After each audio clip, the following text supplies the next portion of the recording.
في الفيديو ده هكسر لكم كل الشماعات اللي انتوا بتعلقوها سواء في الدايت او التمرين، او ان انتوا دايما مستنيين الظروف الصح وكل الكلام اللي احنا ما بنبداش بسببه. هقول لكم ازاي انت ممكن تتمرن وتحافظ على تمرينك وانت في الصحراء، وازاي تحافظ على اكلك في منطقه نائيه. كنا وقفنا الفيديو اللي فات ان انا كنت خلاص اتحركت في شغلي من بورسعيد، وفجاه من بورسعيد للسخنه، وان انا بالرغم من كده عرفت ان انا اكمل في الدايت، ومن السخنه رحت الاسماعيليه ووصل بيا الحال. وان انا لما كنت في الاسماعيليه من كتر ما خلاص انا حبيت التمرين وبقيت بحب بقى جروب سيشن وانزل اتمرن، وكان يوم الجمعه بالنسبه لي التمرين اللي قبل الصلاه دي مقدسه، وبحب الصحيان بدري وكل الكلام ده. خلاص انا كنت اقلمت حتى وانا في اسماعيليه ان انا المشوار تقريبا كان ساعه، فكنت كمان ممكن انزل يومين في نص الاسبوع غير اجازه الجمعه والسبت، 4 ايام بروح اتمرن فيهم، لان انا بنزل كمان يومين في نص الاسبوع، يعني مثلا ممكن انزل يوم الاثنين ويوم الاربعاء مثلا، فبقى الموضوع بالنسبه لي اسهل بكتير. هوب حسن الو ايوه تطلع على مكان اسمه جبل الزيت، في شغل هناك هيحتاج تقريبا من اسبوع ل 10 ايام. فين يا جماعه جبل الزيت دي؟ انا والله ما اعرف جبل الزيت دي فين على الخريطه اصلا. فالمهم سالته وعرفته وبتاع، طلع جبل الزيت دي في منطقه في الصحراء، جزيره كده قبل الغردقه تقريبا ب 50 كيلو، مفيش فيها اي حاجه خالص. اقرب كشك سجاير، مش هقول لك اقرب سوبر ماركت، 12 كيلو، يعني ده اقرب كشك سجاير. تخش بالصحراء جوه الصحراء، فطبعا مش محتاج اقول لكم مفيش جيم، مفيش نزول، مفيش اكل، مفيش مكان تجيب منه اكل، والاكل اللي هناك مش اكل يصلح خالص للدايت ولا يصلح لاي حد بيمارس اي نوع من انواع الرياضه. فالشغلانه تاخد قد ايه؟ تاخد من اسبوع ل 10 ايام، وانا مش رايح بالعربيه، انا رايح مواصلات وما اعرفش الطريق. فخلاص الطبيعي ان انت ساعتها تقول ايه يا عم خلاص صباح الفل يعني فاكس، يلا بينا نقلب الاسبوع ال 10 ايام دول ونرجع نمشي كويس. بس انا الفتره دي كنت ملتزم جدا جدا جدا، دي اكتر فتره في حياتي انا كنت ملتزم فيها. فقلت لا يعني انا دايس وعندي جول، كنت انا ساعتها عندي جول بقى ان انا يعني ابقى فورمه، مش فكره ان انا بقى اخس، خلاص احنا عدينا المرحله دي.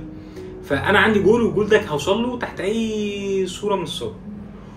وقد كان عملت حركه غريبه جدا، نزلت سوبر ماركت جبت اكل خضار وفاكهه وبروتين يكفيني من اسبوع ل 10 ايام، غسلته كله وطبخته كله وحطيته في الفريزر في اكياس وعلب ينفع ان انا اسافر بيه.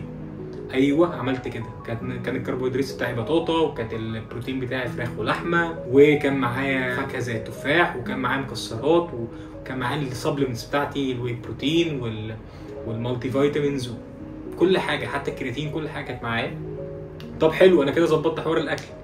طيب بالنسبه بقى للتمرين هنعمل فيه ايه؟ انت هناك انسى. نزلت التوحيد والنور، جبت من هناك دمبلز اللي هي بتتفك وتتركب اللي تعرف تزود فيها، فجبت دمبل ينفع اوصل فيه لحد 20 كيلو، ودمبل تاني ينفع اوصل فيه لحد 20 كيلو، وحطيت التو دمبلز في الشنطه، حطيت الاكل، حطيت اللبس بتاعي، وطلعت بالتهمه دي كلها اللي وزنها ممكن يوصل ل 60 او 70 كيلو لحد جبل الزيت. مهما قلت لكم الموضوع كان صعب ازاي ان انا احط العربيه في اوبر وانا رايح علشان اطلع في جو باص، والراجل حتى انا قلت له ما تشيلش الشنطه، يعني من كتر ما انا عارف ان هو ممكن يتاذي اصلا. مرورا بقى بالعربيه اللي جايه تاخدني تدخلني جوه الصحراء اللي تبع الشغل، قلت للسواق لا ما تشيلش، فجاه لقيته بيشيل يا خلي عندك هندسه ومفيش مشاكل وبتاع، ضهر وجعه، فكانت كارثه يعني ربنا يسامحني طبعا.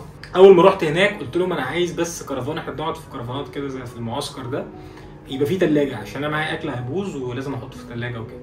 وقد كان فعلا قعدت يعني في مكان فيه ثلاجه وحطيت الاكل. وهناك سيجنال ضعيف، مفيش تلفزيون، ما ينفعش تتحرك من غير عربيه، اقرب حاجه ليك الغردقه على بعد 50 كيلو، اقرب زي ما قلت لكم كشك سجاير على بعد 12 كيلو. فخلاص انت ميه ظهرك جبل، ما تتكلمش في حاجه، يعني ما عندكش حاجه تعملها. يعني انا بقى الفتره دي هركز جدا في التمرين، هركز جدا في الاكل، وهركز بقى في نومي والكلام ده كله.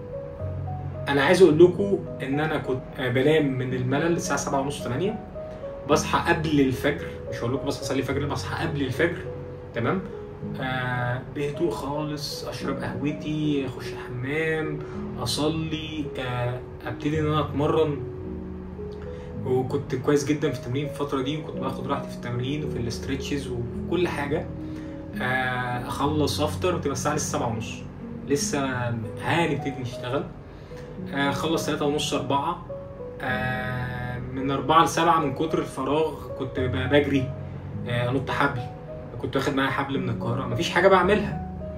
فقد كان لدرجه ان نزلت المايه هناك في الجزيره اللي هناك دي، كانت مايه غريبه جدا بس نزلتها، اروح اقعد في الشمس عشان اخد فيتامين دي. بصوا كل حاجه صحيه في الدنيا عملتها، نوم بدري، صحيان بدري، اكل كويس جدا، تمرين كويس جدا، لدرجه ان انا وصلت من الفراغ ان انا كنت في اللحظه دي كان نفسي اعمل حاجه اسمها هاند ستاند اب بوش ابس، اللي هو اقف على ايدي وانزل بدماغي واعمل هاند ستاند وبتاع.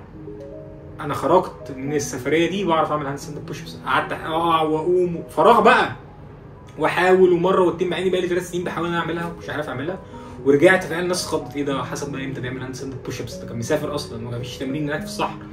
وقد كان فعلا رجعت من السفريه بعمل هاند ستاند اب بوش ابس. خلصت 10 ايام، نازل دهون، طالع عضلات، جسمي احسن، اوزاني احسن، صحتي احسن، قوتي احسن، كل حاجه كويسه. وتعلمت سكيل جديده زي الهاند ستاند بوش ابس. بجد لو في حاجه عايز اقولها في الفيديو ده اقولها، ان احتمال كبير او مش احتمال كبير، ممكن الحاجه اللي انت شايفها جايه عليك وحشه هي الحقيقه ان هي مش وحشه، هي استقبالك ليها هو اللي هيخليها حلوه او وحشه. والموضوع ده غير في حاجات كتير قوي في دماغي بعد كده، واداني ثقه في نفسي ان انا شخص عندي انضباط، وان انا يعني انسان منضبط، راجل قد الجول اللي انا بمشي عليه. وعلمني يعني انضباط، وان انا انضبطت في الظروف الصعبه هو ده اللي هيوصلني، مش ان انا انضبط في الظروف السهله. كلنا بنعرف ننضبط في الظروف السهله، فكره انك تنضبط في الظروف الصعبه.